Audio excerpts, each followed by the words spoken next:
Kejati NTB tahan mantan Bupati Lombok Barat Zaini Aroni terkait kasus korupsi LCC.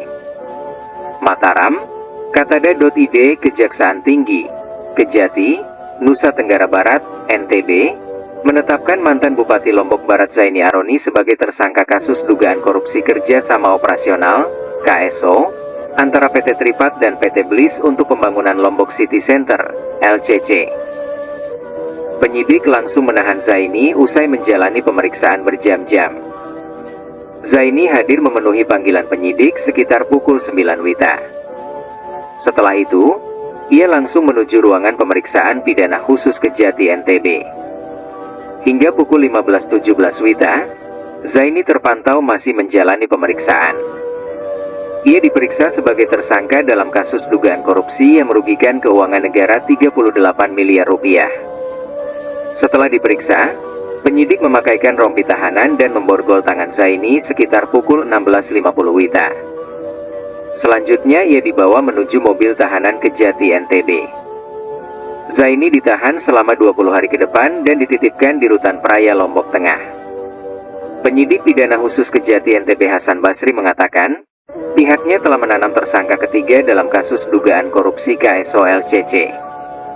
Kami melakukan penahanan terhadap Zaini, mantan Komisaris Utama PT Tripatra dan mantan Bupati Lombok Barat terkait dugaan tindak pidana korupsi KSO LCC, ungkapnya usai menahan Zaini kepada wartawan.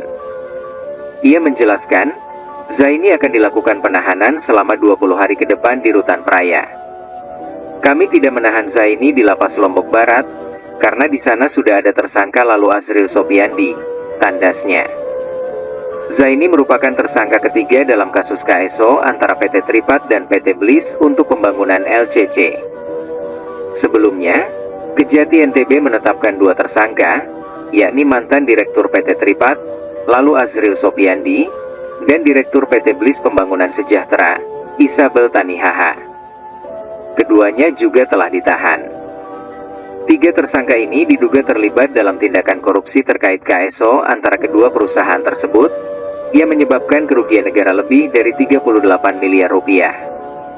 Berdasarkan hasil audit akuntan publik, kerugian tersebut berasal dari nilai tanah yang diagunkan dan kontribusi tetap yang seharusnya dibayarkan namun tidak terrealisasi.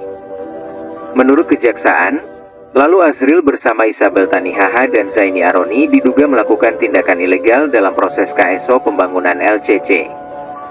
Salah satu poin dalam KSO adalah pengesahan diagunkannya sertifikat hak guna bangunan, HGB, atas lahan LCC.